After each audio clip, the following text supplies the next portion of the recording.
Whinangalo e atua mā tautoru.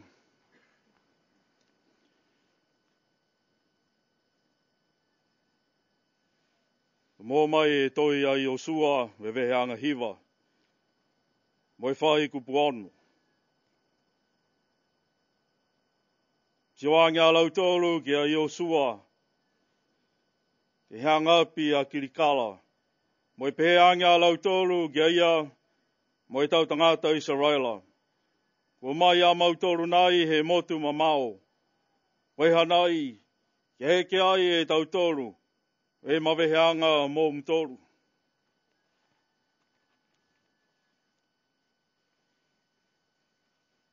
It says in Joshua, the book of Joshua, chapter 9, verse 6. They went to the camp and said to Joshua and the men of Israel, we have come from a distant land. We want you to make a treaty with us. Mai e taukupunai e whakaweanga ha tautoru. E kautau neo mai he motu mamao. E whakamori e maweheanga he tauputuiki. The soldiers who come from a distant land to honor the agreement of kings. Whewhela ne mai nā kai haia e whakawhituianga. Poke matu takianga. Haniwe mo Peritania. Whewhela ane mai nā kai whenonga mai Peritania. E lamo sā mo e hana tau misonari. Whewhela ane mai nā kai whai maweheanga. E tau putuiki aniwe. Mo e putuiki he kautu Peritania. Tō whai kautau na kai e motunai hā tautoru. Ka watu ke whelokotaki whakamua e laurangi. Tō whakapoto pehenai na kai a tautoru. Ke matawhtawhata e aho. Talau mai he tohinai a Yosua. E tala ke he maweheanga ne tause he motu ko Kipiana. Mo e motu ko Israela. Longon he tau tangata Kipiana e tau mena ne tutupu ke he kautau e Riko. Malolo e tau kaupā. Matako tau kulahi ai a lautoru ke he malolo he kautau Israela. Kumi atu a lautoru ke Yosua ke tausia e maweheanga. Ke mai ke he motu ha lautoru. Ke nonofo mawhala mo Israela. Ka hoko mai e whelakotaki mai tau tangata Hesi, tau tangata Amori, tau tangata Kanana. Tore weki he kautau a Yosua e motu ha lautoru. Nā kai taria mawhisi e Yosua e maweheanga nei.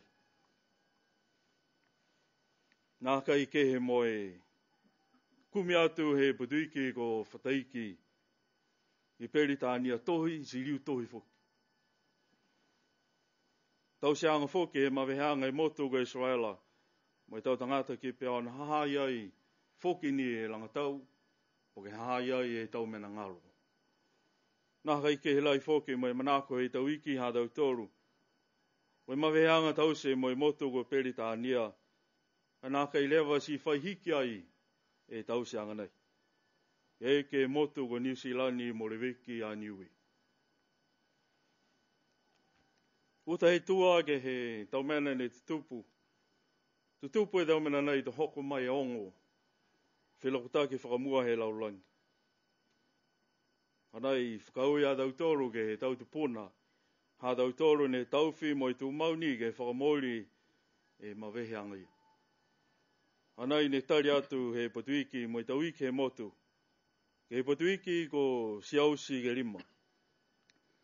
Tau pure ne hahai ai mo i tau toa kua tau. Kua au koe tamatose kua tū ki lunga. Ke langamatai e kautu e patuiki ko siausi lima. I am the island of Niue. A small child that stands up to help the kingdom of King George V. Hoko mai e tau misonari mo e whakaako e kupu he atua ke he motunai Whakaako whoke e lautore e matapatu he la mosa. Whakaako whoke e angamotu he langisea. Umoi whakalahi whoke a lautoru ke he whiwhirianga. He tauiki e whonu motu. E kumi atu e putuiki a peritania. E riveki mai a tauto. Longona whoke ni he langisea. E matakutako ne ke o mai ai. E tau si hamai ni ke uhu tau mai. Mai lauia whoke a lauto. Anai ko pē mai ke he pongipongi. Ko e kautau ni o mai he motu mamao. Ke whakamore e mawehanga he tau putuiki. Mamao e motu hādau toru. Mai he atu motu e ropa ne tupu whakamua ai e whelakotaki. Kai hoko ni e kautau hādau toru he watu. Watu ke whakamore ai whoki. Mawehanga ne tause he tau tangata he motu. Mo i tau putuiki. Mawehanga nai. Nā kai koe whekau tause whakahanoa. Kai tause ke langamatai e tau momoui he tau tangata. Tause ke reweki mo i puipuia ke tau mga whaua. Tause ke munui nai e tau atu hau ne ngāroanga ia. Mga aho ne osi e whirakotaki whakamua he larulangi. Taha whoke e mawehanga ne tause e tau motu kauwhalataha. Mo i motu ko si amani. Talahau koe mawehanga he mawholo. A peace treaty that was signed in France. Mawehanga nākai riu ke whelakutaki whoke e larulangi. Kai momoko hākua nākai whakatu mau e tauwhi. Mawehanga nei a situpua e whelakutaki ke uahaki ke larulangi. Whakamawhana mai ke pongipongi. Manatutu mau e tau mawehanga. E tau te puna hādau toru. Munui nai a tau toru. Mai hādau toru a tau whānau. Our soldiers went to the First World War not only to fight for freedom and for peace, but also to honor the agreement made by our people. Nā kai watu ni e tau toa he motu ke tau, mai mawhala, mai toka noanga, e watu ke whakakise e whakamori, ke mawehanga, ke tau tangata he motu. Longa e tau mawehanga e taha tangata, mo e taha tangata, po ke taha kautu, po ke taha mtakau, ke taha mtakau.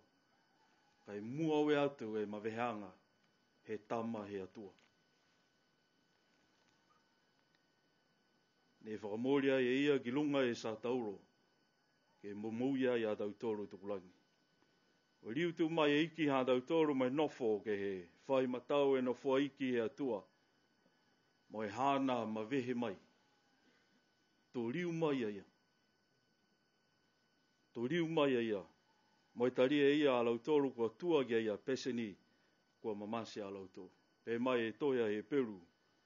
Nā kai hepe atua. Ke whakanimo e ia hāmutoru a taunga hua. Nā kai nimo e tautoru. E tau mamaui he tau kautau.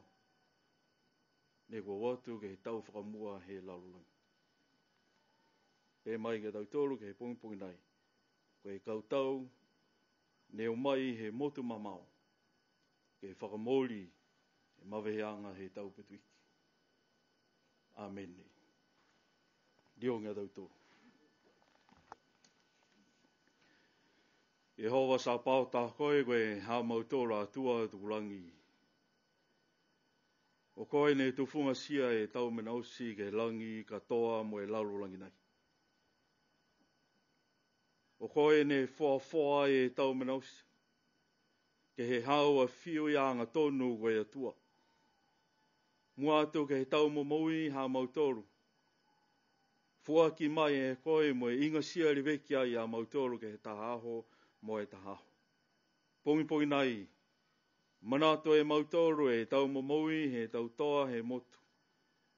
O watu ai ke he whelakotaki whakamua ke he laurulangi. O whamanatu tu mawai e mautoru e moui fuaki, o e moui tukurere. Mai munuina mo e mawhola he laurulangi. Kia pia fōke whakawhiwhita kianga ha mautoro koe atua.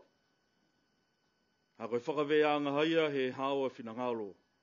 E asi hake e mautoro e monuina, asi hake e hawa kautu, asi hake e hawa mawhala. Ke tau momoui ha mautoro, ke tau whakawhikawanga osi ha mautoro, ke motu nai, moi whakawhituianga ha mautoro, moi tau mena tutupu ke he laulangi. Ha koe mena tahani e kaina ne tufunga sia e koe, ke no nofo auloa i a mautoro, koe hawa tau tangata ke he laulangi nei. Au e tūturou koe atua, ke he mana he hawa whakalof. Reweki mai gilunga i a mautoro. E tau tupuna ha mautoro, ke hoko atu ke lautoru ne muke muke angaia. Takitaki mo e whakamonuina mai. Gilunga i a mautoro ke ha mautoro a tau sianga nei. Ke he matakau kautau, mo e tau takitaki ko hai ai, ke he whakatufono ke he motunai ha mautoro. Se piani, ke he ngahua he talamtaki, o asi hake auloa e mautoro. E aua ne ke nimo e mautoro e tau maweheanga, he tau tupuna ha mautoro. Kua tau sia e lautoro ke monuinai, a mautoro ke he wahanei. Ke ha ia mautoro e hawa whakalofa i atua, e takitakianga malolo he anga tapu. E monuinai a mautoro ke he mangahunai, a to hoko ke tukulangi, mō tukulangi. Amen.